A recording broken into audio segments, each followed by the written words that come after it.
సంపద సృష్టిస్తాం. మీరు ఇన్ని హామీలు ఇస్తున్నారు. ఈ హామీలన్నీ ఎలా నెరవేరుస్తారని అప్పట్లో కొంతమంది చంద్రబాబు నాయుడు గారిని అడిగితే, నాకు సీనియారిటీ ఉంది.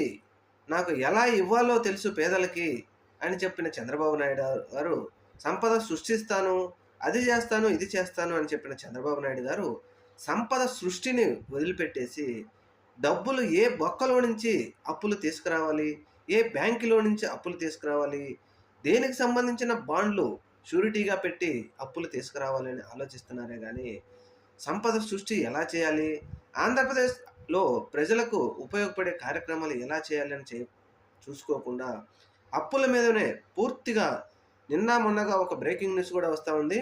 రాజ్యాంగ విరుద్ధమని తెలిసినప్పటికీ 9,000 కోట్ల రూపాయలు అప్పు చేయడానికి చంద్రబాబు నాయుడు గారు రెడీ అయ్యారు అంటే, అయ్యా చంద్రబాబు నాయుడు గారు, జగన్మోహన్ రెడ్డి గారు అప్పట్లో చెప్పింది ఇదే.